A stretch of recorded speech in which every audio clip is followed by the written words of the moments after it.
Bienvenue dans Smart Bourse, votre émission quotidienne sur Bismart pour rester à l'écoute des marchés chaque jour, du lundi au vendredi à 17h pour la grande édition si vous nous suivez en direct sur Bismart TV. Émission que vous retrouvez évidemment chaque soir en replay sur bismart.fr ou encore en podcast sur l'ensemble de vos plateformes préférées. Au sommaire de cette édition ce soir, les investisseurs qui nagent en plein dans la séquence banque centrale avec une banque du Japon qui n'aura pas déçu les attentes, et les attentes étaient lourdes depuis plusieurs mois, de voir la Banque du Japon sortir de sa politique de taux négatifs, le dernier bastion mondial des taux négatifs. C'est chose faite depuis ce matin avec la fin de la politique de taux négatifs et la fin de la politique de contrôle de la courbe des taux qui a été actée donc par le nouveau gouverneur de la Banque du Japon.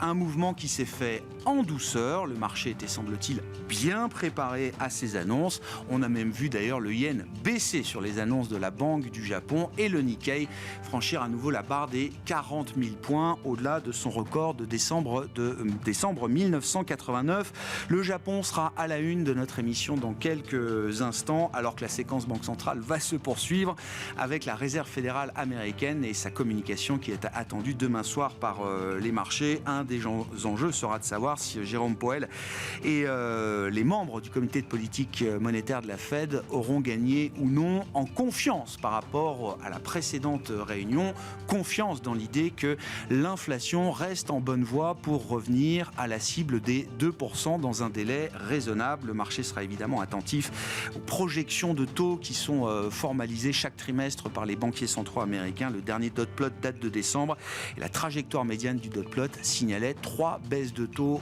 courant 2024. Le marché s'est aligné sur cette projection et nous aurons demain la projection mise à jour des membres de la Réserve fédérale américaine.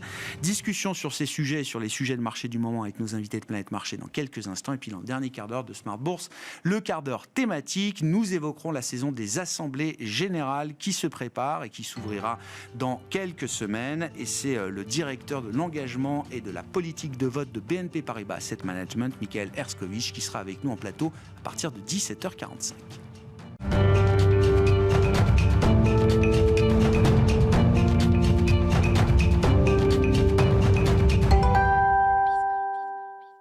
Avant d'accueillir nos invités, d'entamer notre discussion de marché, les infos clés du jour sur les marchés qui évoluent toujours dans une ambiance constructive, c'est avec Sybille Aoudjan. Les investisseurs sont en plein milieu de la séquence banque centrale. En attendant la Fed, la Banque du Japon n'a pas déçu les attentes. Elle relève son taux directeur pour la première fois depuis 2007, mettant fin à sa politique de taux négatif. La Banque du Japon va désormais appliquer un taux d'intérêt de court terme entre 0% et 0,1% contre moins 0,1% précédemment. Dans le sillage de cette décision, on retiendra que le yen s'est déprécié de 1% face au dollar et le Nikkei a progressé de 0,6%, clôturant à nouveau au-delà des 40 000 points.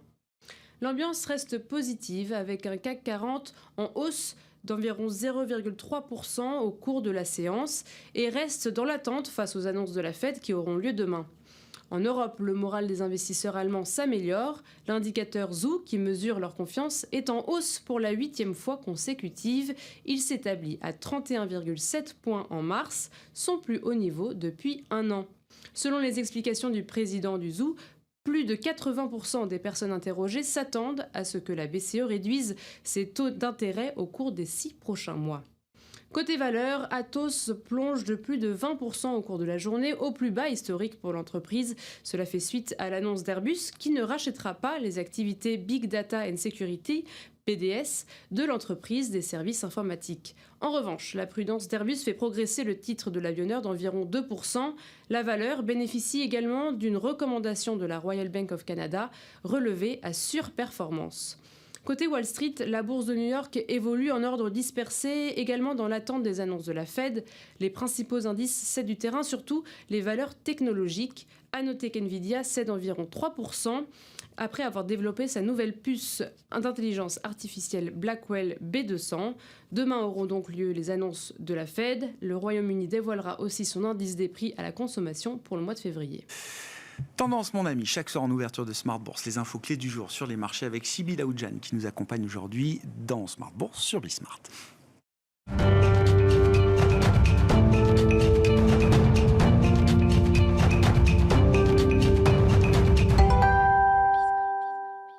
3 invités avec nous chaque soir pour décrypter les mouvements de la planète marché. Thomas Friedberger est à nos côtés, le directeur général adjoint de Tikehau Capital. Bonsoir Thomas. Bonsoir Grégoire. Merci d'être là. Merci à Alain Dubrul d'être avec nous également. Bonsoir Alain.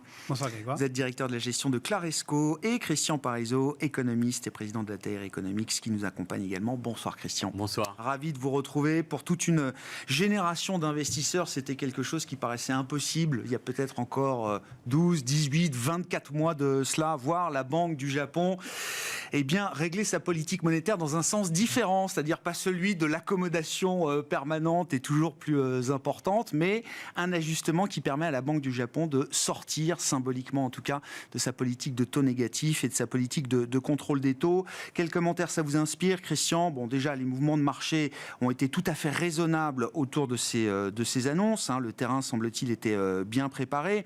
La question étant, est-ce que c'est simplement un ajustement symbolique, comme je le disais, ou est-ce qu'on est au début, peut-être, d'une nouvelle stratégie ou d'un nouveau réglage de la politique monétaire japonaise? Alors, déjà, première chose, c'est quand même un ajustement important. Alors, c'est vrai que ça peut paraître, on va dire, ils avaient des taux à moins 0,1%, 0, ils sont passés de 0 à plus 0,1. Alors, vous allez me dire, c'est rien du tout, mais c'est quand même très important parce qu'on sort des taux négatifs, on sort du fait que les banques sont pénalisées si elles apportent des liquidités, ça leur coûte de l'argent, maintenant elles vont être rémunérées, et ça change quand même énormément de choses dans un fonctionnement d'un système. Deuxième élément quand même qui est très important, c'est qu'ils arrêtent d'avoir un objectif sur le taux à 10 ans.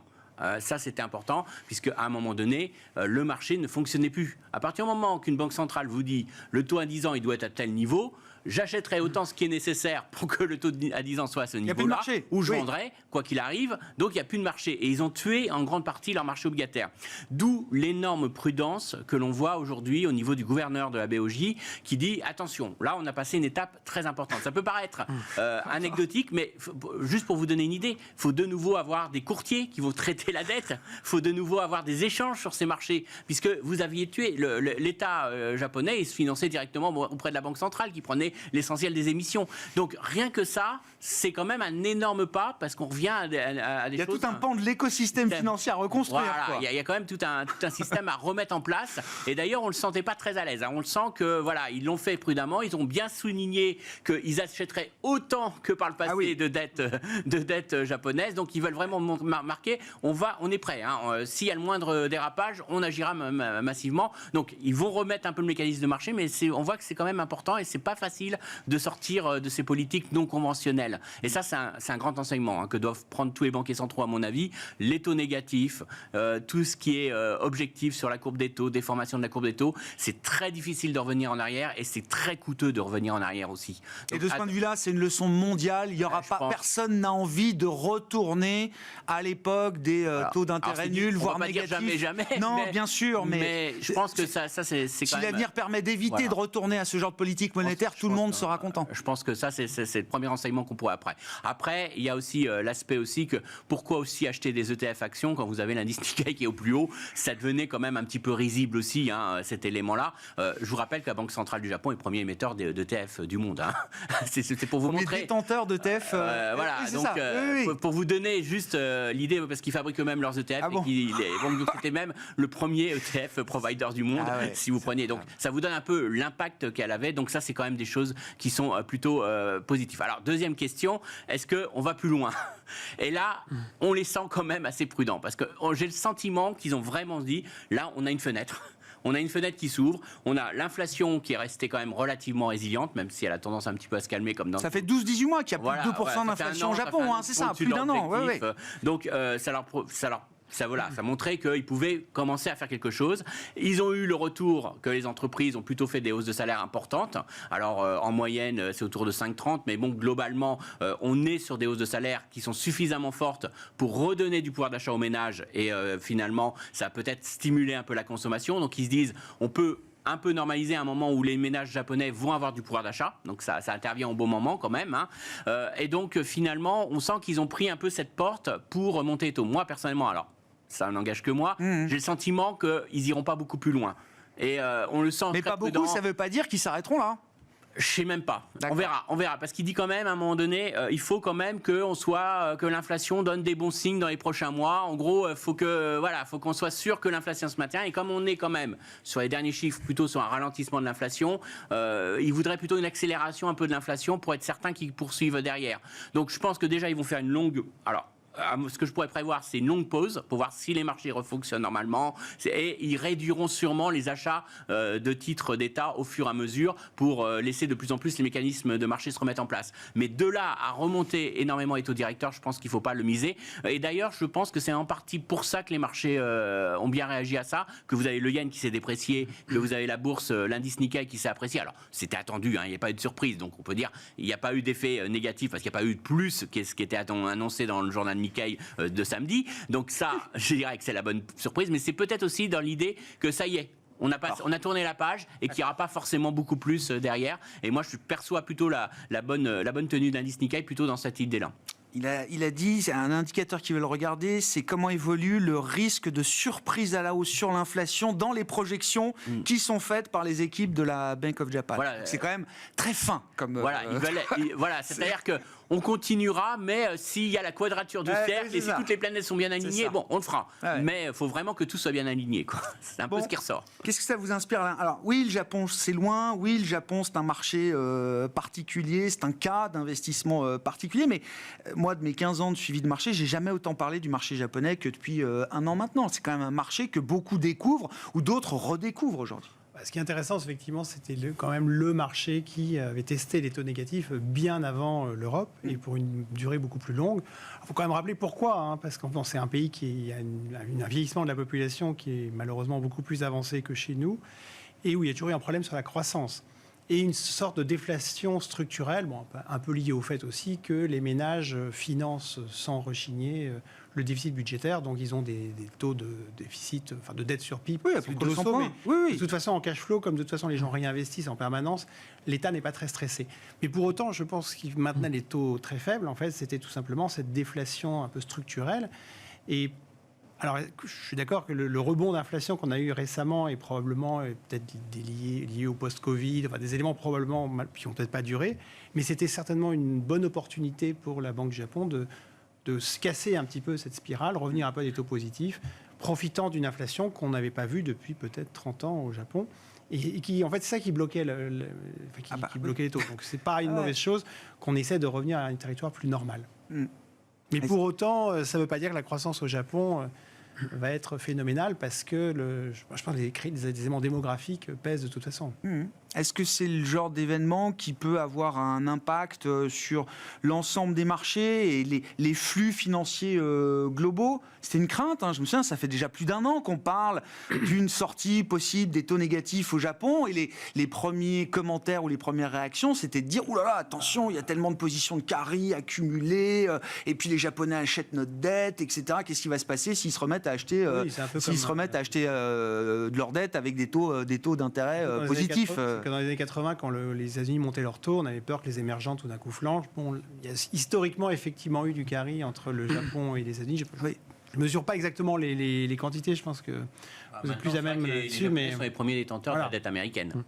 Dans les non-résidents, c'est les premiers détenteurs. Donc aujourd'hui, une grosse partie des flux de ce qu'on appelle les indirect builders, qui prennent à peu près entre 50 et 60, même plutôt autour de 60% des émissions du Trésor américain, c'est en grande partie maintenant les Japonais. Donc si ça remonte, ça peut indirectement mettre une légère pression sur les taux longs. Des arbitrages qui peuvent se faire un peu plus en faveur de la dette japonaise que de la dette extérieure. Elle était artificiellement faible, donc il y avait une sorte de financement automatique des dettes US notamment. Si c'est un peu plus dur au Japon, en effet, ça peut être un vent de face de plus. J'allais dire sur la question des taux. Mais après, tout a un prix. Ça peut faire monter les taux américains, c'est tout. Les taux réels américains peuvent monter suite à ça. Mais c'est pas forcément que d'un seul coup, plus personne va financer l'État américain. Oui, ça assèche pas non plus la demande pour les treasuries. J'ai bien compris. On n'est pas en train de parler d'un crack obligataire. On est en train de parler juste d'un ajustement des taux américains face à ça. Qu'est-ce qui se passe au Japon, Thomas ? Vous rentrez de plusieurs semaines en Asie. Il y a des développements stratégiques pour Tikehau Capital là-bas, dans cette région du monde. Vous avez été plusieurs semaines au Japon notamment. Qu'est-ce qui se passe ? Est-ce qu'il y a un vrai renouveau de l'investissement, comme on ne l'a pas vu depuis plus d'une génération, peut-être ? Oui, il y a ça. Juste pour revenir sur ce qui a été dit, je pense qu'effectivement le sujet c'est pas forcément quelque chose de spectaculaire sur les valorisations de tel ou tel actif, mais c'est un problème de liquidité aussi à mon avis. C'est-à-dire que le Japon c'était quand même une source de liquidité pour le monde, en plus des politiques accommodantes Covid qui sont peut-être en train de s'essouffler un petit peu, on le voit un peu aux États-Unis, ou de l'attente d'un stimulus chinois. Il y avait aussi ça. Et donc ça, il faut voir ce que ça fait sur la liquidité, une liquidité qui est déjà pas très en forme, à la fois sur les marchés cotés et sur les marchés non cotés. Donc moi, c'est plus ça qui m'inquiète que l'action, on va dire, les mouvements de prix sur telle ou telle classe d'actifs. Mais oui, au Japon, il se passe beaucoup de choses sous la surface. Et notamment avec l'arrivée d'une nouvelle génération de CEO japonais dans les sociétés. Donc il n'y a pas beaucoup de jeunes au Japon, mais il y en a quand même, et ils sont en train de prendre le contrôle des sociétés grandes et petites, et ça déclenche beaucoup de choses. On peut le voir sur les marchés cotés avec l'augmentation notamment des paiements de dividendes. C'est des gens cette nouvelle génération est quand même plus focalisée sur la création de valeur pour l'actionnaire que la génération précédente. Et ça déclenche en fait pas mal de choses. Alors, meilleure probablement augmentation des retours sur capitaux investis sur les sociétés, cotées ou non cotées, mais aussi le démarrage d'une vraie activité de private equity au Japon qui était quasiment inexistante en fait, parce qu'au Japon, vous avez quand même des sociétés qui sont soit des grandes sociétés qui sont des conglomérats qui font un peu tout, soit des petites sociétés qui sont détenues par des familles. Avec à la fois avec des banques qui financent agressivement ces petites sociétés, et donc pas beaucoup de place pour le private equity et pour la dette privée. Et en fait, avec cette nouvelle génération de CEO, vous avez des spin-offs. Beaucoup de spin-offs. Vous avez des changements générationnels aussi dans les sociétés de taille moyenne, et donc vous avez un vrai démarrage du private equity japonais. Ça on le sent vraiment. J'ai eu la chance de rencontrer la maire de Tokyo qui est très investie dans ces genres d'initiatives, notamment une initiative qu'ils appellent Sushi Tech, Sustainable High Tech. Et en fait, on sent qu'il y a un frémissement là du private equity japonais qui est très intéressant à mon avis pour la création de valeur. Et c'est un private equity japonais ou c'est le private equity global, mondial, qui va venir se saisir de ces opportunités? Parce que vous étiez là-bas pour ça, mais d'autres grands noms du private equity ont tous rouvert des bureaux au Japon depuis quelques mois maintenant. Alors ça reste quand même, je crois que la proportion de deals secondaires de LBO, par exemple, donc tu as un fonds de LBO qui vend un autre fonds de LBO est très très faible. Je ne sais plus le pourcentage, c'est moins de 10%, un truc comme ça. Donc c'est encore un marché complètement naissant et très orienté. Des maillons à construire, quoi. Ouais, mais effectivement, ça va. Et il y a beaucoup de fonds locaux qui sont en train de se mettre en place et de se développer, et ça c'est hyper intéressant. Et vous dites qu'il y a quelque chose de structurel quand même. En tout cas, dans la sphère de l'investissement, il y a quelque chose de nouveau, de structurel qui est en train de s'établir au Japon. C'est un pays, c'est un marché pour l'investisseur global qui va avoir une place plus importante dans les années à venir que ce qu'il a eu depuis, j'ai envie de dire 34 ans maintenant, depuis le crack de 89. Je pense que c'est un marché où la création de valeur pour l'actionnaire va être beaucoup plus intéressante que sur les 30 dernières années. Et donc, ça va prendre un peu de temps, et ça passera aussi par des erreurs d'allocation de capital comme d'habitude. Mais alors après, ça s'est reflété dans les valorisations. Aujourd'hui, ça commence à être cher. Vous avez aussi beaucoup d'argent qui, j'ai aussi passé un peu de temps en Chine, beaucoup d'argent qui sort par Hong Kong de la Chine et qui va s'investir au Japon. Au Japon ? Ouais. Parce que évidemment les institutionnels chinois ont subi des revers sur l'immobilier, sur les actions. Il faut trouver d'autres sources d'opportunités. Et donc quand vous essayez de limiter un peu ce que vous faites aux États-Unis, alors ils investissent quand même aux États-Unis, mais il vous reste en gros l'Europe, l'Inde et le Japon, quoi. Et donc le Japon reçoit beaucoup de flux de ce type-là. En provenance de Chine. Et c'est quoi les grandes thématiques d'investissement pour toute cette nouvelle génération d'investisseurs en private equity qui vient s'intéresser au Japon? Alors tech, beaucoup, avec un certain savoir-faire japonais dans beaucoup de domaines, semi-conducteurs, robotique, etc. Donc beaucoup de tech, impact investing énorme, avec l'impact de Fukushima, etc. Très sensible aux questions RSE, très sensible aux questions impact. Voilà, notamment ça. Et puis tous les sujets industriels. Bon, c'est un marché structurellement là qui va avoir plus d'intérêt dans les prochaines années, Christian? Oui, parce que je pense qu'on va revenir peut-être plus sur la logique. On joue la bourse japonaise parce que le yen baisse. Oui, ça c'était le grand, donc du coup on a trade permanent. Un petit peu les valeurs exportatrices. qui est juste pour un effet échange, quoi, quelque et part. au final, on faisait pas de performance. Et on faisait pas énormément de performance, mais en gros, c'était un peu toujours les mêmes qui montaient. Ouais. C'était du Toyota, du Nintendo. Enfin bon, c'était très concentré, ce qu'on connaît un peu en ce moment, mais qui était très concentré sur ces valeurs exportatrices, un peu mondialisées, parce qu'on jouait pas le marché domestique. Et donc ça, on va découvrir ce pan-là du marché aujourd'hui. Je pense qu'il y a une partie du marché qui va redevenir un peu plus attrayant. Et puis surtout, si on a un yen qui n'est plus toujours sous pression, ça peut redevenir intéressant de rejouer un petit peu pour des non-résidents, finalement, la bourse japonaise. Alors, mais ça, je pense que ça vient sur aussi le fait qu'on peut peut-être avoir un petit redémarrage au Japon, alors, qui ne sera pas sur des taux de croissance chinois, qui ne sera pas sur des taux de croissance indiens. Attention, il y a quand même un vieillissement de la population, il y a quand même mais je pense qu'il y a sûrement des valeurs domestiques aujourd'hui au Japon qui sont largement délaissées et qui peuvent profiter d'un petit retour et d'une repondération dans la diversification des portefeuilles. Bon, je rappelle, c'est un des rares grands mouvements de Warren Buffett ces derniers mois avec Berkshire Hathaway, c'est de racheter des trading houses japonaises. Voilà, comme au bon vieux temps, diront certains, mais voilà. Il a Apple et les maisons de courtage japonaises. Un mot de la Fed, rapidement peut-être, Christian, si, c'est la question. Jérôme Powell nous disait fin janvier, on a besoin d'une plus grande confiance. Bon, voilà, 6 semaines après, comment évolue la confiance de la Fed dans la capacité de l'inflation à revenir à 2%. Il nous a même dit durant son allocution devant le Congrès américain qu'il avait juste besoin de 2 bonnes statistiques d'inflation pour commencer à baisser les taux. Les 2 bonnes, il les a pas eues. Donc il n'a pas eu les premières. Donc c'est raté pour le moment. Mais je pense qu'il est assez colombe et que pas mal de membres le resteront. Alors tout le monde va se focaliser sur le dot chart. Pour être honnête, sur le niveau des taux qui nous disent à la fin de l'année, parce que de là on en déduit combien de baisses de taux ils font, et puis ça donne un peu un timing. Alors franchement sur les marchés, s'ils baissent en juin, en juillet ou en septembre, ça change pas la face du monde. Ce qui sera plus important, c'est de savoir est-ce qu'ils en font 3, est-ce qu'ils en font 2 ou 1. Là ça peut changer. Ou zéro. Mais alors là, moi je pense qu'ils vont pas se mouiller. Et comme ils savent que tout le monde attend ce dot chart, je pense qu'on va rester peut-être sur un truc relativement modéré, ou en tout cas on va se retrouver sur quelque chose qui n'envoie pas un message totalement divergent. Donc moi je serais même prêt à jouer l'idée qu'ils vont dire la même chose, quoi.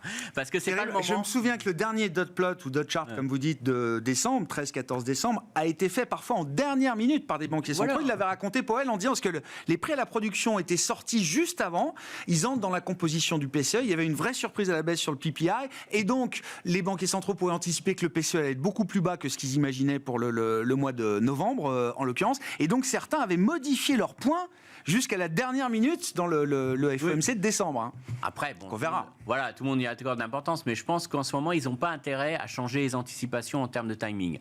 Par contre, ce qui sera beaucoup plus important, à mon avis, c'est est-ce qu'ils vont en parler officiellement ou pas. En tout cas, c'est sûr, ils vont en parler durant cette réunion. C'est d'ajuster le quantitative tightening. Vous savez, la vitesse de réduction de la taille du bilan de la Fed.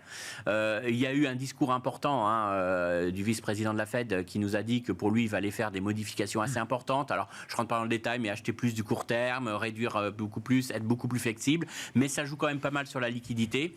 Et Powell nous a dit à la dernière conférence de presse qu'ils en parleraient au mois de mars. Donc c'est sûr qu'ils vont en parler. La seule question, c'est ce qu'ils vont nous délivrer et nous dire est-ce qu'on ralentit ou pas le quantitative tightening, vers où on va, vers la bonne taille de bilan au niveau de la Fed. Là, les questions commencent à réellement se poser. Et là, par contre, ça peut être un élément qui peut être un peu plus market mover, parce que si le marché se dit ils vont plus reprendre la liquidité comme avant ou beaucoup moins rapidement, ça peut être des petits éléments qui peuvent faire bouger les marchés. Ce qui est fascinant, Alain, du point de vue de marché, c'est que le marché avait besoin de cette baisse de taux anticipé de la Fed pour monter en fin d'année dernière, et puis il continue de monter alors que maintenant il n'anticipe plus que 3 baisses, voire peut-être moins pour cette année. Il continue de monter, oui et non, oui, mais le problème en fait c'est que, vu d'un point de vue action, nous on est plutôt biaisé action, c'est que pour l'instant on attend toujours la baisse des taux, et comme le disait Christian, là, malheureusement les derniers chiffres ne permettront pas, à mon avis, à Jérôme Powell d'être plus dovish qu'ils ne souhaitent l'être. Déjà, d'accord. Ils ont envie de l'être, ils vont sans doute suggérer que ça pourrait se passer en juin, mais ils ne pourront pas l'affirmer parce que malheureusement les dernières données sont insuffisantes. Donc pour l'instant, je dirais le marché il est un peu... Alors il sait, le marché reste convaincu que ça va arriver, C'est pour ça Que le prochain mouvement sera une baisse. Non, mais oui, enfin que la baisse des taux va arriver. The question is when, hein. oui. Pour l'instant, tout le monde l'espère pour le mois de juin. Et en attendant, tant qu'on n'est pas sûr, finalement, il y a un certain nombre de secteurs qui marchent pas. Hein. Les D'accord. Pour l'instant, elles sont dans l'attente de ça, il n'y a rien à D'accord. faire. Et Donc ça bloque toute une partie de la revalorisation du marché qu'on peut espérer ou qu'on peut attendre. Tant que la baisse des taux n'arrive pas, ou tant qu'on est toujours en attente, un peu comme Soran, la baisse des taux, en attendant, ce qui monte, c'est les trucs bulletproof, c'est-à-dire sur des thématiques fortes, quoi qu'il arrive, c'est-à-dire l'intelligence artificielle, la tech, la transition énergétique, sur les valeurs type Schneider et compagnie. Là, on sait que ça marche. Et puis, dans l'attente de la baisse des taux, tous les flux vont vers un nombre assez limité de très grosses caps. Donc c'est un faux risk-on, en fait. Et sur le reste, regardez la hausse. En dehors de ces 10, 20, c'est ça. C'est un faux risk-on. Aux États-Unis, mais également en Europe. Le Russell 2000, il est encore quasiment flat. Et même si vous prenez le DJCC en Europe, le large 200, il est à 7,8, mais le small 200, il n'est pas loin de zéro. Donc c'est toujours un effet... en fait, le marché n'a pas vraiment décollé dans son ensemble. Donc il y a une sorte de frustration quand même. Et j'ai peur que si le discours reste un peu mi-figue, mi-raisin, ça ne va pas vraiment changer dans l'immédiat. Alors, ça ne veut pas dire que le marché va baisser, mais on risque de conserver cette polarisation au bénéfice des valeurs les plus sécures, on pourrait dire visibles, certaines, et tout ce qui est à la baisse des taux, tout ce qui est un peu plus cyclique, qui aurait besoin de la baisse des taux aussi pour que l'économie accélère, reste un petit peu sur sa fin pour l'instant. Thomas, sur ces considérations de politique monétaire, ce mouvement de repricing, on a quand même divisé par 2 au moins le nombre de baisses de taux qu'on anticipait cette année. Et sur l'idée de cette croissance désinflationniste qui a été la grande histoire de 2023, est-ce que c'est quand même un schéma macro qui atteint peut-être ses limites quand on est passé de 10 à 3% d'inflation maintenant ? Nous, on n'a jamais cru aux 7 baisses de taux. Ça, c'est quelque chose. Mais j'ai rencontré personne qui y a cru, en fait. C'est ça le mystère de ce pricing. Le marché monétaire qui le price. Plusieurs choses. La première chose, c'est qu'effectivement, si les taux d'intérêt courts ne baissent pas dans les proportions attendues, c'est peut-être les taux d'intérêt longs qui sont un peu trop bas. Et ça, nous, c'est notre grande thèse. Alors, c'est sur le long terme qu'on dit ça, parce qu'effectivement, les trajectoires budgétaires des États-Unis, mais aussi d'autres pays développés, notamment les pays européens, sont quand même assez inquiétantes. Et les acheteurs marginaux, donc que ce soit Banque centrale, Chine, Japon... pays qui ont historiquement eu des grosses réserves de change en dollars et qui en ont moins besoin maintenant parce que l'Inde peut acheter son pétrole dans d'autres devises que le dollar, que le Brésil peut acheter des machines pour ses mines à la Chine. En fait, effectivement, le problème est plutôt sur les taux longs. Ça, c'est la première chose. L'autre chose, c'est qu'on commence à voir, je pense, les premiers effets de taux élevés sur vraiment l'économie américaine. C'est-à-dire que le taux de financement, les coûts de financement des entreprises, notamment des entreprises de taille intermédiaire, a quasiment doublé depuis le début du cycle de hausse des taux. Ça commence à peser, on commence à voir les défauts augmenter. Ça se traduit dans les marchés liquides, dans les spreads par exemple triple C. Si vous regardez, les spreads de high yield sont quand même très serrés, mais les spreads triple C sont plus larges que pendant la crise de la Covid, et c'est le cas en Europe aussi d'ailleurs. Donc ça montre bien qu'on anticipe une augmentation des défauts. Dans la dette privée, on commence à voir des défauts augmenter dans le high yield, dans les leverage loans.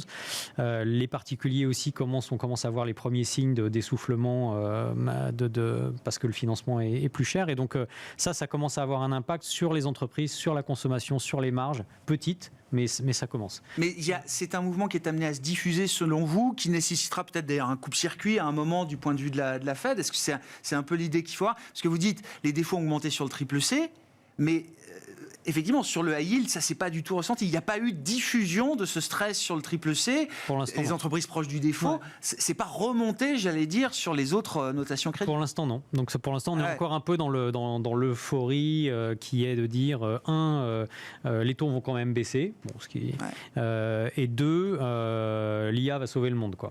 Je pense, on est encore un peu dans cette euphorie-là, quoi. Après, sur l'inflation, moi, je ne suis pas économiste, mais je pense que la partie de vaincre l'inflation cyclique, on y est quasiment. Voilà. Maintenant, il y a l'inflation structurelle, ça on l'a toujours dit. L'inflation structurelle, elle sera beaucoup plus compliquée à défaire, en particulier dans un contexte de démondialisation où on voit bien quand même que même si la Chine commence à exporter de la déflation, les mesures protectionnistes, le fait de créer de la résilience, si vous regardez juste sur la transition énergétique, Aujourd'hui, on commence à le GIEC et l'Agence internationale de l'énergie commencent à parler en fait du budget qui va devoir être consacré à ce qu'on appelle l'adaptation, qui est un marché à peu près de 2 trilliards de dollars. Et ça, je veux dire, c'est des investissements qui dans un monde où c'est l'efficience qui règne, ne devrait pas être fait. Ouais. C'est juste renforcer les infrastructures pour qu'elles soient résistantes à un réchauffement climatique. Et ça, pour moi, c'est inflationniste, quoi. Et donc vous avez ces choses-là, et ça va être très difficile à vaincre pour les banques centrales. Patcher les vulnérabilités. Ça va être un grand thème, effectivement, et c'est aussi un thème d'investissement. Démondialisation, changement de mix énergétique, tout ça, c'est quand même un peu inflationniste, et c'est ça qui va être dur à... c'est ça qui va être dur à maîtriser. Oui, bien sûr. Bon, après, on m'a expliqué pour les actions, le vrai sweet spot, c'est entre 2 et 3% d'inflation, quoi. Oui. Après, les actions ne sont pas sensibles à l'inflation. Vous êtes protégé puisque vous recevez une rémunération qui est complètement indexée sur l'inflation. Mais 2-3% d'inflation, c'est là où les valorisations des marchés actions peuvent être les plus élevées. C'est pas forcément gênant. Ce qui est gênant pour les marchés, c'est si, face à cette inflation structurelle, on a une réponse des banquiers centraux qui est stricte et qui disent non, je ne supporte pas 3%, c'est des hausses de coûts de production, mais moi je veux une inflation à 2%. Et donc, à ce moment-là, ils vont freiner beaucoup plus l'activité. Et donc, c'est un élément important. Alors, juste un petit bémol que je mettrais par rapport à ça. Vous pouvez avoir des hausses de coûts dans certains secteurs, mais ça peut créer de la déflation dans d'autres secteurs. Je vous prends un exemple, parce que la vraie inflation, c'est la boucle prix-salaire. Il ne faut pas se leurrer. Si vous avez, par exemple, demain, les prix de l'énergie qui augmentent énormément pour les ménages, bon, ça ne va pas faire plaisir à personne. Vous allez consacrer une plus grande partie de votre budget à l'énergie. Mais derrière, si votre salaire n'augmente pas, vous allez couper votre consommation de d'autres biens. Ou alors, il va falloir baisser les prix sur les autres biens. Donc attention, je suis d'accord, sur le coup, il va y avoir des hausses de coûts. Ça veut dire que moi, je pense que dans les prochaines années, on va avoir une inflation sur les prix des biens beaucoup plus forte qu'on a observé. Vous savez, on disait toujours, les prix des biens baissent, mais l'inflation, c'est dans les services. Et donc, en moyenne, on est à 2, mais avec une inflation plus forte dans les services et des prix des biens qui sont 0 ou moins quelque chose. Là, je pense que demain, on aura des prix des biens et biens énergétiques qui va être positive, mais une déflation dans les services. Et en plus, cette déflation, alors, je ne veux pas faire mon côté, mais avec l'intelligence artificielle, naturellement, c'est une grosse source de gain de productivité dans le secteur des services, pas dans l'industrie, parce que dans l'industrie, on a déjà des robots et tout ça. C'est pas là où vous avez le plus gros gain de productivité, c'est dans les services. Et donc, ça va être très déflationniste sur les services. Et je pense qu'effectivement, c'est là qu'on va voir véritablement. Donc, je ne suis pas forcément convaincu d'un retour de l'inflation. Ce schéma en cas, c'est-à-dire des secteurs qui seront dans des spirales désinflationnistes ou déflationnistes, et d'autres secteurs qui seront soumis à des chocs plutôt inflationnistes. Inflationnistes. Ça, c'est sûr qu'on... Après, dernière chose, toute la question, et c'est ça ce qui fera réagir les marchés, c'est comment les banquiers centraux vont aussi appréhender cette inflation. Et est-ce qu'ils vont vraiment baser là-dessus? C'est pour ça que je pense que le discours, alors on se moque beaucoup de la BCE en disant la BCE regarde que les salaires, ils nous tiennent un discours boucle prix-salaire. C'est pas qu'ils croient véritablement, je pense, à un vrai retour de la boucle prix-salaire, mais c'est qu'ils veulent montrer que pour eux, ce qui est vraiment important, c'est l'inflation domestique, l'inflation sur les services. Et donc, ce qui est vraiment important pour eux, c'est que les salaires n'accélèrent pas sur un rythme insoutenable. Après, si les salaires ne bougent pas, vous pouvez avoir des chocs inflationnistes. Ça reste, c'est clair que la BCE va rien faire sur les cours du pétrole, la BCE va rien faire sur les prix du gaz, mais elle considère que si elle fait en sorte qu'il n'y ait pas de boucle prix-salaire, elle peut considérer qu'on sera, quoi qu'il arrive, sur une inflation temporaire et que son objectif d'inflation sera maintenu. Donc c'est pour ça que je pense qu'elle est aussi focalisée là-dessus. Alors après, on a été rassurés. Il y a la cible et la notion de stabilité des prix aussi, qui compte beaucoup pour les banques centrales. C'est d'être crédible sur sa cible, mais c'est surtout le fait que derrière, on n'ait pas une inflation qui accélère très forte ou l'inverse, où on retomberait en déflation. Et donc finalement, ce qui est toujours négatif dans l'inflation, c'est les mouvements brutaux d'inflation, comme on a observé. C'est pas si on se stabilise à 3, bon, ils diront on est au-dessus de notre objectif, ok, mais c'est pas, si ça reste à 3, on s'en moque, franchement. On vivra pas plus mal, on vivra pas mieux que si on a une inflation à 3. C'est pas le 3 qui compte, c'est le fait qu'on n'accélère pas d'un seul coup à 10, qu'on revienne pas en dessous à stabilité. Voilà, c'est ça. Ouais. Bon. À suivre la Fed donc demain soir. Si on en vient sur l'investissement et les marchés, alors Comment on se diversifie aujourd'hui? C'est-à-dire qu'il y a ce phénomène de concentration, des indices de concentration, des performances également autour du thème de l'IA. On ne peut pas être absent de la tech, de ce segment, etc. Mais qu'est-ce qu'on a envie d'avoir à côté ou en face dans des portefeuilles actions aujourd'hui, Alain? J'allais dire, dans l'attente de la baisse des taux, on reste quand même investi, Ouais. parce qu'on pense qu'elle va arriver, hein, c'est sûr. Ouais. Enfin, c'est sûr. Et qu'elle sera bonne pour les marchés? Oui. Oui, non, En tout cas, dans un premier temps, oui. j'ai vu des historiques où les marchés peuvent commencer à baisser une fois que les banques centrales Après, oui. enclenchent un cycle de baisse de taux. C'est-à-dire qu'en fait, si elle arrive contrainte et forcée parce que l'économie est en train de s'effondrer, c'est sûr qu'elle sera réactive et non proactive, et à ce moment-là, ça ne marchera pas. Mais si on reste sur le schéma actuel, c'est une économie plus aux États-Unis qu'en Europe, qui finalement continue à être un petit peu meilleure qu'attendu. Donc juste un ajustement de la qui politique soutient monétaire. les résultats des entreprises. Si on a le coup de pouce qui vient du C'est côté vertueux. des taux face à des entreprises qui sont pas en si mauvaise forme, on va dire, Ah ouais. ça sera évidemment positif. Ouais. Alors comme on l'attend pas tout de suite, moi j'avoue que par exemple le secteur bancaire me paraît, les financières en général ne sont pas un mauvais point d'attente parce qu'elles continuent d'être soutenues par des valorisations somme toute assez faibles. Elles profitent du niveau des taux et d'une activité qui n'est pas aussi catastrophique que ce qu'on attendait. Ben non. Donc ça peut être un secteur d'attente. En revanche, pour jouer la baisse des taux, là, tout ce qui est foncière et autres, je pense que ça sera vraiment performant, Ouais. mais pour l'instant, c'est clairement pas le cas. Il y a eu un rebond en fin d'année pour ce segment-là, hein, de l'immobilier coté, j'entends des foncières, parce que les taux baissaient justement. Et ce mouvement de rebond s'est calmé, vous dites, depuis que les taux remontent, quoi. En janvier, Oui, oui. il y a une sorte de gueule de bois sur les taux, ça a beaucoup souffert. Mais là, quand la BCE, par exemple, il y a une dizaine de jours, je trouve que la BCE était plus constructive sur l'éventualité d'une baisse des taux en juin Ah, tu parles. que pour la Fed. En tout Oui. cas, enfin, vu la situation en Europe, ça ne me paraît pas choquant. Mais je dirais, on peut être beaucoup plus convaincu à ce stade que la BCE le fera. Maintenant, est-ce qu'elle osera le faire avant la Fed? C'est toute la question. Mais À un priori, moment, en peut-être qu'elle Europe, n'aura pas le choix. Oui. en Europe, je ne vois pas pourquoi il différait éternellement. Ouais, Vraiment, je comprends. donc Autant oui, on la reste Fed, pour la investi. Fed, ça peut se poser juin, juillet, septembre. Autant pour la BCE, juin paraît être un maximum en termes d'horizon. Voilà. Alors après, si on croit à cette baisse des taux, il y a évidemment, on pourrait avoir une réitération de ce qu'on a vu en novembre-décembre, c'est-à-dire un rattrapage de tout ce qui est en retard, c'est-à-dire les valeurs moyennes, les valeurs cycliques. Je ne sais pas si j'irai jusqu'au cyclique, parce que pour les cycliques, il faut aussi qu'il y ait un peu une véritable amélioration de l'économie. Mais si les taux baissent, il y aura quand même cette anticipation que l'économie ira mieux. Donc on pourrait avoir une montée des actions, mais peut-être avec un rattrapage de tout ce qui est en retard par rapport aux Magnificent Seven, etc., qui ne vont pas baisser, mais qui rebondiront moins parce qu'elles ont déjà bien avancé.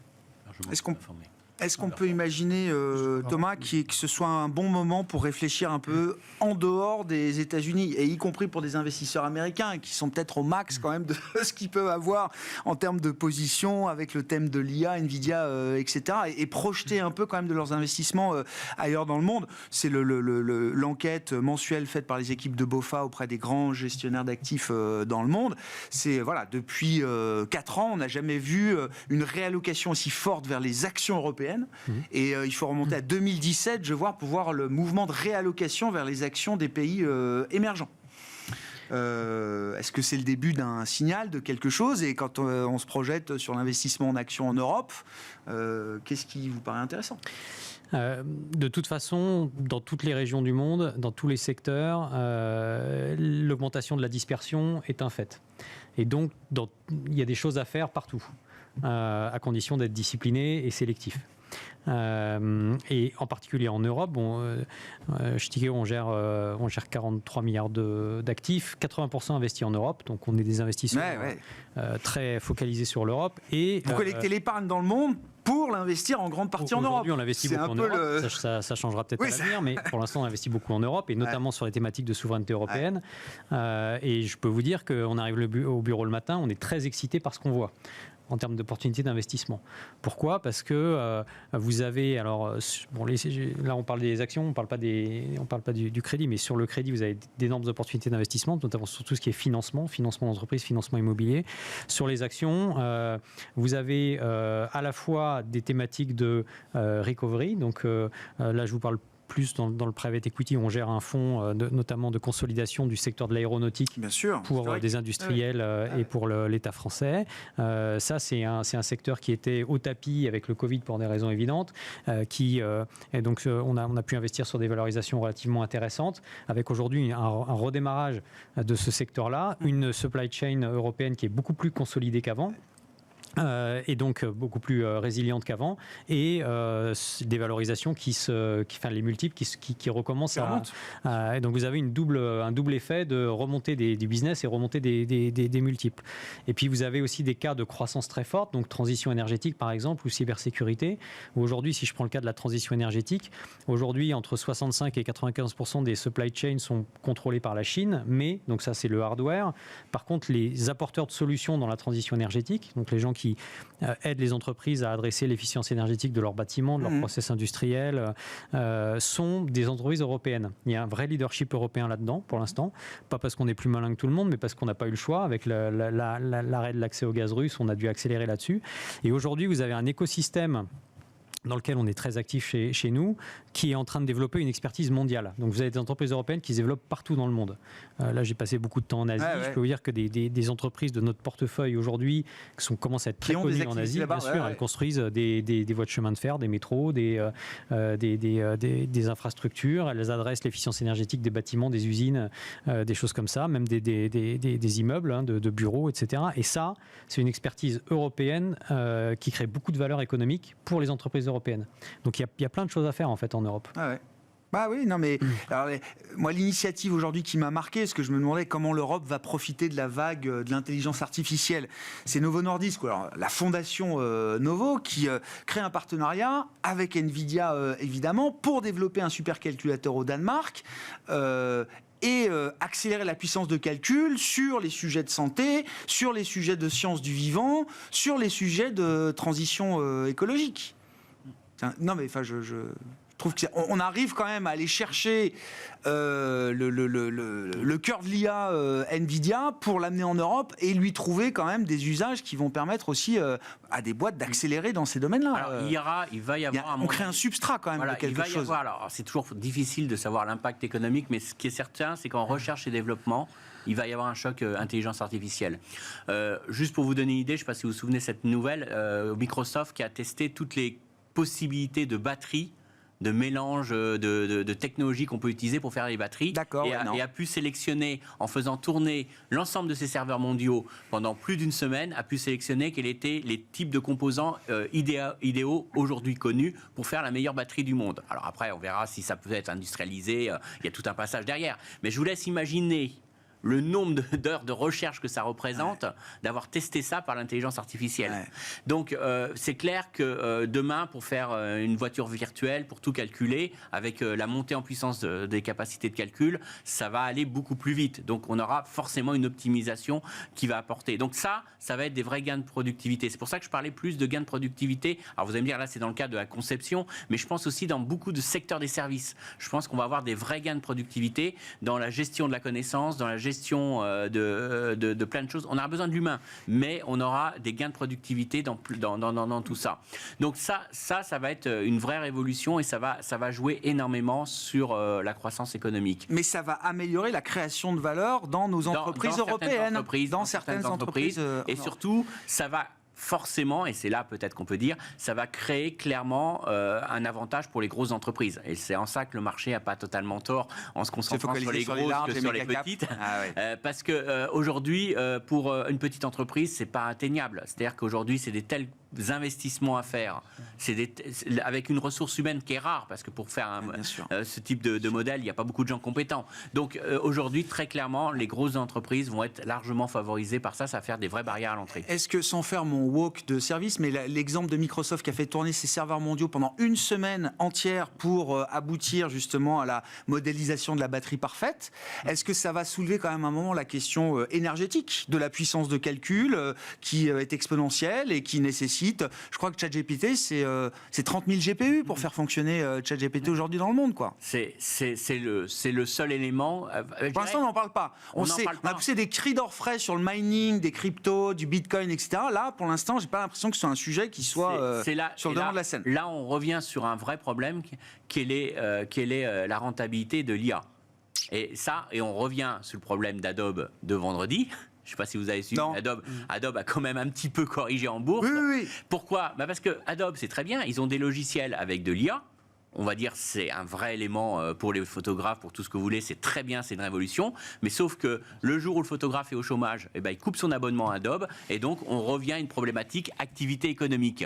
Donc aujourd'hui, ce qui se passe, et c'est un des gros problèmes d'Adobe, c'est que l'IA lui coûte très cher dans ses logiciels, mais elle ne peut pas s'en passer parce qu'elle a la concurrence maintenant des petits copains qui veulent prendre ses parts de marché. Donc elle est obligée d'offrir cette intelligence artificielle. Ça augmente énormément le coût de ses logiciels de production. Elle doit les vendre plus cher, mais face à ça, vous avez des entreprises qui n'ont peut-être pas envie de payer, ou alors qui vont dire je prends qu'une version d'Adobe et puis voilà, je vais pas en acheter 36 000 parce que ça commence à coûter cher. Donc derrière, on s'est aperçu que derrière l'IA, il y a tout le problème de la rentabilité, que l'IA est aussi sensible à la conjoncture économique, parce que si vous avez moins de photographes, ben vous aurez moins de logiciels Adobe à vendre. Mais on va apprendre tout ça, hein, ça va se faire. Ça va se faire, mais il y aura, donc derrière, ça rejoint la question de la consommation d'énergie. Elle sera acceptable à partir du moment où économiquement, on est prêt à payer pour ce supplément d'intelligence artificielle. Alain, sur la diffusion de l'IA à travers l'Europe, est-ce qu'il y a déjà des boîtes, des secteurs qui sont des cas d'investissement directement liés au développement de l'IA? En performance économique, c'est encore difficile à dire. En revanche, évidemment, toutes les boîtes regardent. Aujourd'hui, on a quand même... La difficulté, c'est qu'on a des fournisseurs de hardware qui sont un peu incontournables et qui ont donc des prix assez élevés. Il y a aussi cette question de la consommation d'énergie. Mais je pense que dans la deuxième phase, il va y avoir une étape logicielle extrêmement importante. C'est-à-dire qu'il va falloir qu'un écosystème se mette en place dans les différentes industries pour que des logiciels soient capables d'exploiter toutes ces capacités. Peut-être de manière plus intelligente aussi, pour être un petit peu moins bourrin dans l'utilisation de la base énergétique, avec peut-être des choses plus décentralisées, ou faire appel uniquement, enfin du edge computing. Il faudra mettre une partie de la puissance de calcul sur les devices. Hein. C'est ce qu'ils vont faire avec les nouvelles générations d'équipements. Une partie du calcul se fera sur votre équipement. Les serveurs centraux, oui, mais peut-être de manière plus économe que juste quand il faut. Enfin voilà, il y a tout un truc à mettre en place. Ça va prendre du temps. Mais en revanche, là, oui, il y a toute une phase logicielle qui va être très importante. Ouais. Merci beaucoup, messieurs. On s'arrêtera là pour ce soir, mais le sujet de l'IA est encore un long fleuve devant nous. Merci beaucoup d'avoir été les invités de Planète Marché. Thomas Friedberger, Tikeo Capital, Christian Parizeau, Altair Economics et Alain Dubrul. Claresco était avec nous en plateau.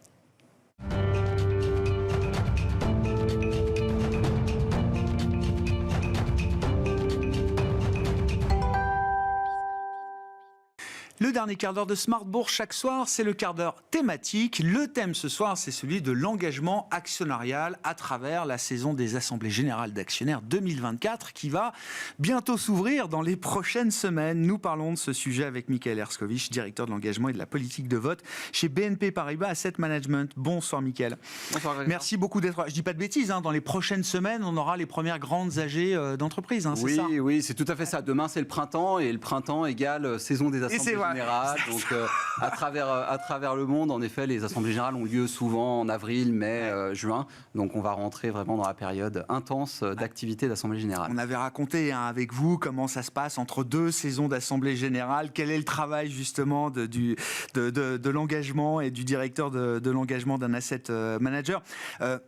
Partant de ce qui s'est passé en 2023 dans ces AG, quels sont les points de focalisation que vous allez vouloir mettre en avant à travers les sociétés et les assemblées générales auxquelles vous allez participer, Michael? Oui, alors donc on vote à peu près à 2000 assemblées générales par an pour donner un peu le périmètre. Et c'est vrai qu'on dialogue tout au long de l'année avec les sociétés. Donc on dialogue sur des sujets variés, stratégiques, des sujets climatiques, environnementaux, socio-gouvernance. Le moment de l'Assemblée générale, on vote sur des résolutions, on vote souvent sur des thématiques qui sont assez communes, régulières, l'élection des conseils d'administration, l'élection d'administrateurs, les thématiques qui traitent aux rémunérations. Donc ça va être principalement ces sujets-là en Assemblée générale qui vont être traités. Donc la rémunération, quand on regarde ce qui a pu se passer en 2023, on anticipe que ça va être un sujet important. On s'oppose à près d'une résolution sur deux, un peu plus sur 2023, ce qui est beaucoup. Sur la question de la rémunération. Sur la question des rémunérations. Un vote d'opposition sur deux qui est lié à la question de la rémunération chez vous. Une opposition sur deux. Sur les rémunérations, on a 50% d'opposition. Une opposition sur deux sur ces sujets-là. Et les élections d'administrateurs, où là aussi c'est une thématique qui est importante. On s'est opposé à 42% des résolutions qui touchent aux administrateurs.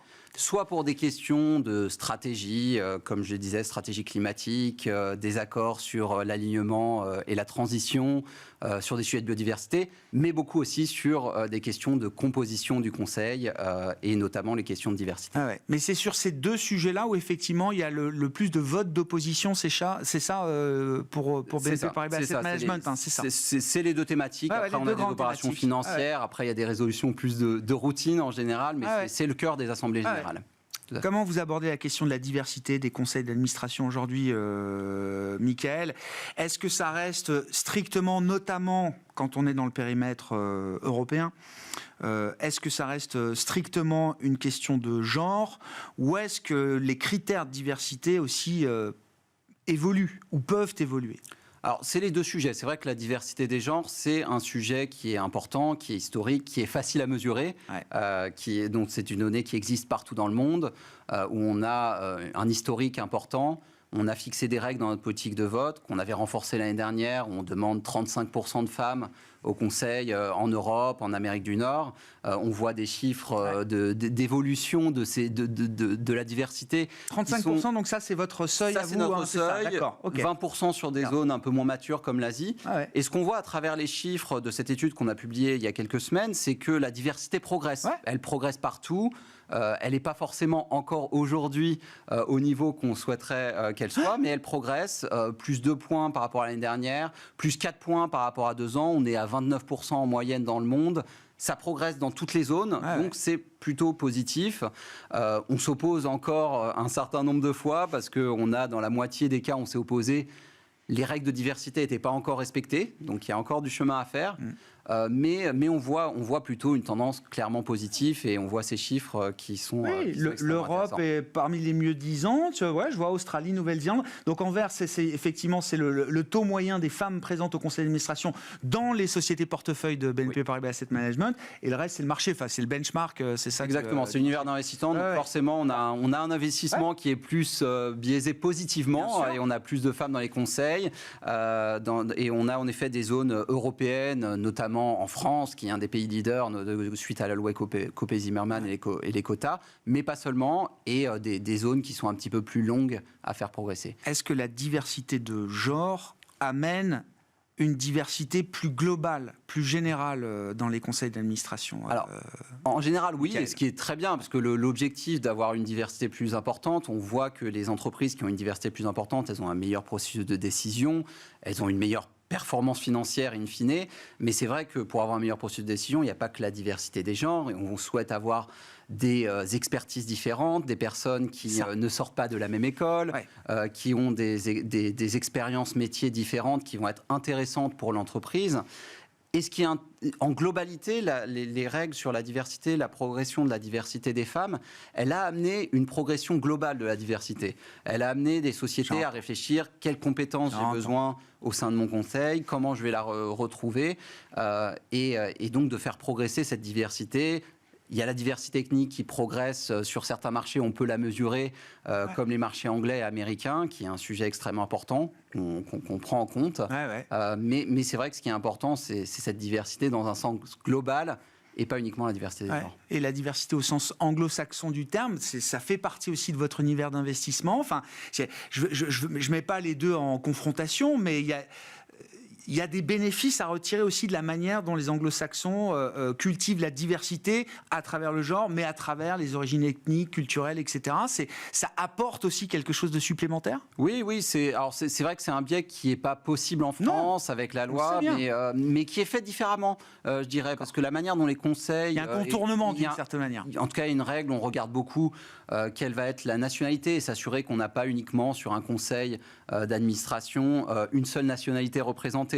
Ce qui ne va pas du tout être regardé comme ça d'un point de vue américain. Donc on va l'apporter, on va l'amener manière de regarder le sujet un peu détourné, quoi. C'est ça, un peu différente. Un peu différente, et voilà, le but c'est d'avoir des personnes qui viennent d'un univers différent, qui apportent des expériences différentes, qu'on le mesure d'une manière ethnique, d'une manière nationalité, d'une manière expérience. Il y a plusieurs moyens de mesurer cette diversité. J'entends. sur la question des rémunérations, où est-ce que vous portez le combat comment est-ce que vous portez le combat ou la bataille aujourd'hui, Mickaël, sur cette éternelle question des rémunérations des c'est nécessairement un sujet qui sera au cœur des assemblées générales. Comme je disais, une résolution sur 2, on s'est opposé. Il y a différentes raisons. Il y a des questions de transparence, il y a des questions d'alignement avec la performance de l'entreprise, avec l'évolution de la rémunération des salariés, de s'assurer que les rémunérations soient bien orientées vers le long terme. Donc, beaucoup d'éléments qu'on regarde dans la rémunération. C'est vrai que là, cette année, on a souhaité un petit peu renforcer, faire un focus notamment sur les questions climat. On exige à partir de cette année que les sociétés, notamment sur des secteurs comme l'énergie, la production d'électricité, incluent un critère climat.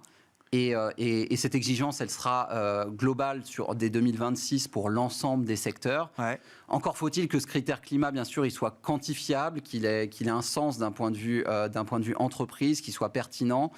Donc toutes nos demandes. Il n'y a pas de costume à taille unique de ce point de vue-là. Non, il n'y a pas de one size fit all en utilisant un anglicisme. On n'a pas voulu fixer la règle du jeu de voici le critère absolu et qui est magique pour toutes les entreprises. Ça marche bien sûr pas comme ça. Débrouillez-vous avec. Et débrouillez-vous comme ça. Non, chaque entreprise doit le définir. Par contre, après, on est extrêmement vigilant. Le but n'est pas de cocher une case et de dire c'est bon, on a un critère climat. Il faut qu'il soit surtout quantifié. Il y a encore beaucoup d'entreprises qui ont un critère plutôt qualitatif sur lesquels on ne sait pas forcément ce qu'il y a derrière. Et à l'image des critères financiers, on veut avoir le même niveau d'exigence qu'on a sur le financier, sur l'extra-financier et sur les critères ESG ou climatiques. Et c'est quoi un critère climat pertinent dans l'exemple des secteurs que vous avez cités, énergie, production d'électricité aujourd'hui, qui vont être les secteurs sur lesquels vous allez tout de suite pouvoir mettre la pression, entre guillemets, en tout cas mettre l'engagement, pour reprendre la terminologie. Alors, on va dire, souvent le classique, ça va être des réductions d'émissions de gaz à effet de serre, donc sur le scope 1, sur le scope 2, éventuellement sur le scope 3. Ce qu'on s'attend, c'est que ces critères soient sur le court terme, mais aussi sur les longs termes, sur les plans long terme, sur des mesures de 3 ans, que les sociétés qui sont un certain nombre vertueuses, elles émettent aussi ces plans on parle beaucoup d'aide net zéro à 2050. Ça amène des points intermédiaires à 2025, à 2030. Donc l'idée est que ces critères suivent le cheminement des plans stratégiques des entreprises et puissent être quantifiés et soient inclus dans la rémunération des dirigeants. Mais il y a l'idée que le management aujourd'hui qui s'engage sur du net zéro 2050 soit quand même jugé et arbitré sur cet engagement avant 2050. Exactement. Moment où il sera évidemment plus en poste. Bien sûr. Donc des critères même d'année après année. Les sociétés ont des trajectoires à court terme, à moyen terme. Elles ont des objectifs annuels qui ont du sens. Elles ont des objectifs pluriannuels. Donc de pouvoir les mesurer, les quantifier. Alors, on donne l'exemple du CO2, ça peut être d'autres exemples. Par exemple, sur le secteur automobile, on parle souvent de plutôt les émissions de la flotte automobile, les grammes de CO2 sur les véhicules, qui sont des critères extrêmement pertinents, qui permettent de mesurer vraiment les ventes de véhicules et l'effort qui est fait par les entreprises. Donc, c'est pour ça qu'on n'a pas voulu se fixer sur un critère. On peut avoir aussi d'autres gaz comme les NOx sur certains secteurs qui sont extrêmement pertinents. Donc aux entreprises d'identifier celles qui sont le plus pertinents pour elles. Nous, on peut les challenger. On vote contre beaucoup de cas de figure. On trouve que c'est pas assez pertinent et qui vont aller dans le sens de la stratégie et de la transition. Merci beaucoup, Mickaël. Merci d'être venu nous éclairer avant le lancement de cette saison des Assemblées Générales d'Actionnaires. Il faudra qu'on se revoie après, bien évidemment, pour en tirer le bilan. Mickaël Herskovitch, qui était avec nous, le directeur de l'engagement et politique de vote chez BNP Paribas Asset Management, invité de ce quart d'heure thématique de Smart Bourse ce soir. Voilà pour cette édition. Très bonne soirée. On se retrouve demain, évidemment, 17h en direct sur Bismart TV, à retrouver en replay chaque jour sur bismart.fr.